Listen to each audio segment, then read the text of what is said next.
Exciting game. Two undefeated teams.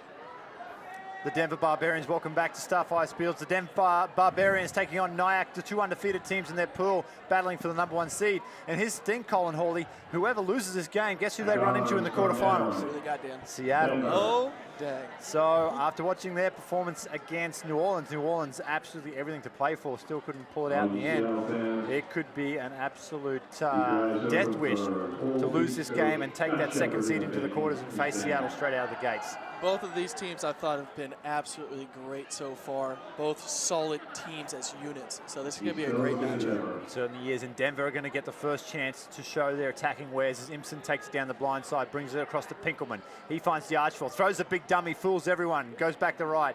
Well met though, good defense from Nyack. We saw in their games the attacking prowess of Nyack was on in their first victory on the stadium field. And for Denver, it was more their defense, showing what a tradesman-like club the Barbarians are and defending beautifully. The Archfield there, shaping to kick, wanted someone up just a touch flatter. He didn't get what he wanted and forced into a tackle that drives him back outside the 22. And now the referee's got a little bit of a knock on, called from the AA. You can see a few of the Denver Barbarian players. There we go, look at Maximo, the Archfield. Max, getting all heated. Maybe that's the Argentinian there, getting all fired up out there. Let me tell you what, there's two things that get him fired up.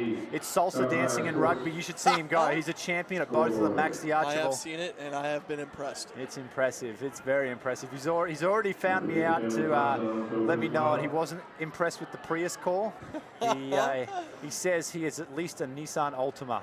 So here we go now. Nyack on the attack. Troy Hall hits a danger man. Hall's right through. It's going to be a foot race. Troy Hall and Imson. They come back inside. A few years ago, you'd almost back him to go the length there, Hall. He finds Chapman. He's dragged down in a beautiful tackle by Imson. He gets across. Bad pass, goes to ground, comes out to Hundley. Let's see if they recompose here. Hundley, an experienced campaigner. Oh, big left foot step. Hundley streaks away under the post. First blood, New York Athletic Club. Put it all down to Troy Hall, though. What a break. Oh, my gosh. Troy Hall, seasoned veteran here, both 15s and 7s. He's just an amazing player. He got the ball on the outside, great fend through the gap, and the important thing there, Dan, is that the support was there. Absolutely 100%. You make a break, you got to support the break runner. Nyack, as a team, knows that, and they had support in spades coming down the field, and that's what ended up scoring the try. Yeah, definitely did, and you've got two very experienced 7s players on their side in Justin Hundley and Troy Hall. And those two get together there indirectly to cause that first try. And that's a great start for Nyack, because Denver looked promising having the ball deep down in their half. They've gone the length of the field. And again, you cannot put enough emphasis on having that experience and that speed out there. Yeah, a little frustration from Denver early on. Actually getting a little heated, maybe a little chaotic there. Hopefully they can settle the nerves and come back and answer back from that try. Here we go, Imson with the ball. Looking for some troops, nothing coming. Ducks under a tackle, shifty little character he is. The Archfield goes in, moves it to the right. Nice flat pass. Here's one of the speed men, Williams. Can he get outside? No, he's well contained. Comes back, that looks like Pinkelman with the ball. Can he get his hands free? He may not need it. He's streaking away, the big under-20s player. Finally dragged down inside 22, and then another handling error, and again the frustration from the Archfield. He's going to have a little word here to one of his players. You just want to play a phase there. I know everybody wants to score and you're on a roll, but at some point in time, you got to play the phase, go to ground, reset the ball, reset the offsides line, and just a little bit too much there. Here we go, straight back onto the attack. Nyack with the ball. It looks like Sanchez out wide there. Again, tough one-arm offload. Tough to take in for Hundley, and he puts it down. So the Denver Barbarians get a reprise there, and they will regain possession with a scrum about 40 meters out from the Nyack line. There we go. I mean, we've seen a lot of 50-50 balls today, and really in offloads for 7s, you want them to be 80-20. You know, 80%, you're probably going to make this pass. 50-50s just kill you in 7s. Yeah, I mean, if you're behind on the scoreboard and you've got to throw them, you understand it. But yeah, like you said, down by 7, no need. There is that kick that we talked about. Al Jabori is a foot race. There's no one actually in front of him. He just needs a bounce, and he gets it, dots it down under the post. There's the experience of Maximo D'Archibald as Michael Al Jabori gets a try. He has scored quite a few today already, and he dots it down right under the post. This should tie it up. You'd think the short foot of D'Archibald will convert this 7-7 in the first half here. Somebody put a little nos in the Prius there, Dan. I think Maximo getting a little fired up is good for his team. Argentina put it on his foot right underneath the post. I mean, beautiful kick, well weighted, set up right in front of the post, and great try from Denver. Scoreline's even at 7 Yeah, it apiece. certainly is, and you'd expect that from these two quality outfits. Like we said, the loser of this will most likely face Seattle in the first round in the quarters, and that's a tough ask for any team to beat that Seattle outfit right now. Here we go, D'Archful back to the middle to get us restarted. You've got the two speedsters for the Barbarians in Williams and Al-Jabori. They're going to be the threats here. D'Archful, he's the puppet master. He pulls the strings for this side so beautifully. Great restart. They're going to get this here. Referee's going to blow. Looks like it was a double knock on. First by Nyack, second by the Barbarians. Now they'll have to scrum again. And we saw him shape to kick off the first scrum. It wasn't there for him. He kicks that time. Al-Jabori gets through. Now you watch how hesitant the Nyack defense will be to shoot up here and put pressure on, because they know he can kick and go through. So he's done well here, Maximo. And let's just have a look how the Nyack defenders respond to him. You get a hard pressing defense coming up at you quick. There's space in behind. Maximo trying to get out of trouble here, getting knocked around. A good swarming defense there by the New York Athletic Club. Ball comes down the blind side. It goes to the try scorer, Al-Jabori. He moves it out to the left through Pinkelman. He finds the Archful. Long floating miss ball. Here's Williams. He's got serious gas. Williams on Hall. He cuts back inside though. Chapman can't grab him. Williams is gone. Shut the gate. It's try time. Denver Barbarians will dot it down for another one. And there you see the uncoachable, the unteachable power of speed in sevens rugby. Now that all started with Maximo again. He is the puppet master. Nyack wanted to come up very, very quickly on defense, and they're bringing up their outside before their inside support. And Maximo just went over the top to Williams, and he's been dangerous all day, scoring a bunch of tries. He's doing fantastic, and just when you come up so quickly on defense, it becomes a bit disjointed. And I don't know if you want to do that against this experienced side, especially with somebody like Maximo able to create something out of nothing. He certainly is. And conversion, very close to the post. He's going to keep the flag down. Maximo asking the referee. He thought it was pretty close, but conversion unsuccessful. Takes us through to half-time. 12 points to 7. Denver leading Nyack in this men's pool game. A very close affair so far. Colin Hawley, and really what we expected from two great teams. Yeah, absolutely. We knew this was going to be a heck of a match going into it. Both teams looked incredibly impressive in the pool play thus far. I thought these are the two most complete teams here in the tournament. I just think the difference in this game right now is Maximo D'Archful. He's absolutely fired up. You saw him down there, chirping the ref, trying to get the extra 2 points from his kick, but getting his team fired up too. I mean, he's wanting this game. I think he realizes what's coming tomorrow if they lose this match against Seattle, and he's really bringing the heat here in the first half. Yeah, we're going to talk a lot about Maximo because he's an outstanding player. You talk about his rugby IQ, and it's off the charts. I really like the fact that he kicked early, and we haven't seen much kicking here today, but he's got such a good boot. He kicks early, and we saw the effect it had on the Nyack defense. You talk about the effect of that pushing up, that's right, and that allowed Williams to get the space outside to get that second try. And it's going to start playing in the minds of the Nyack players a lot. They need to get over that and just go back to playing sevens rugby and not worrying about the influence Max can have. Have the guy on the blind side start sweeping a little more aggressively to protect that kick, but they're going to have to do some running, and they're going to have to get back to basics to win this game. I think Nyack's a pretty big, intimidating team, and they found success in coming up into the face of the attack and really scaring them into doing something.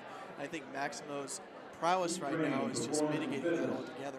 So how is Nyack going to respond in the second half? They keep on pressing the issue coming up, and when they come up so quickly, it leaves that space right in behind where Maximo found that kick before. So do they amend their defensive pattern, or do they stay the same? It's up to Nyack right now, but Denver in the lead 12-7. Let's see what we got. Here we go, Hunley with the restart, nice high floating restart. They're going to compete for it. Denver come down with the ball though through Pinkelman. Now, he's got some huge raps on him, Pinkelman. A few of the people in Denver and Colorado rugby in particular are calling him the future of the game, especially in the forwards, which is a pretty big rap for a 20-year-old kid, but he has lived up to that billing here today. Ibsen with the ball, it goes out to the left. Here's trouble. That's Logan Collins, the big man playing out in the wing, the prop. He'll just try to barge his way through. He's well met though. It goes to another big man in Blakely.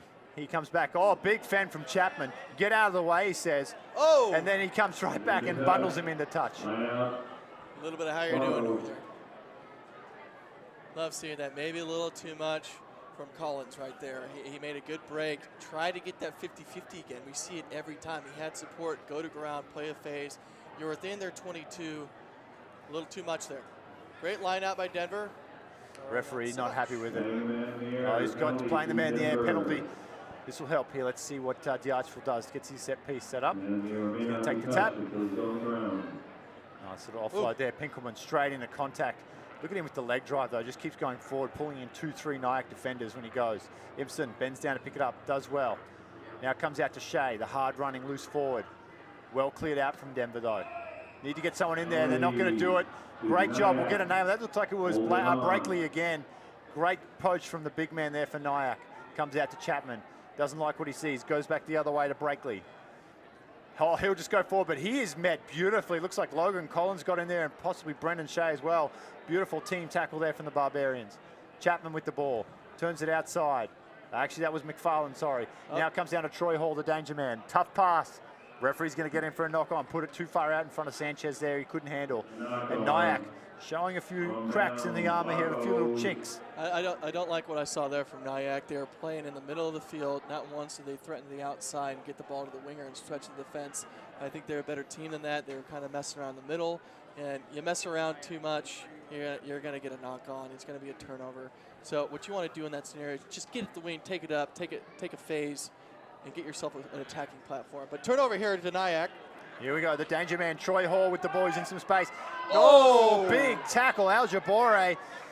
He absolutely smashes Hall to the ground. I think Troy Hall was looking for some runners to come back on the different angle. It wasn't forthcoming. Now Chapman, that one could have drifted forward. Referee agrees. And everything's coming up Barbarians at the moment. They lead 12 points to 7. 4 minutes, 20 seconds left on the clock, and they'll have the scrum here right on the halfway line. You got to think about fitness a little bit here, Dan. We had mentioned it before, training at altitude. I just think Denver looks, they got a spring in their step still. They're running down, they're hitting hard. You know, it's getting late in the day, and they still got a lot in the tank here. You know, it's a very proud club, the Barbos, and one thing that they're extremely proud of with their sevens program is their consecutive years of making, you know, the final 16 to sevens. Here's the big thing: they've never won it, and I think it's a point of conjecture with them that they really want to win a title. They lost in the final last year, and they've gone about correcting that this year by adding some speed. And with this guy right here, Williams, who's in some space, and he's going to streak away. It's going to be one-on-one, Williams versus Voigt, and he just smokes him around the corner. Williams, he's been a standout player in this tournament so far.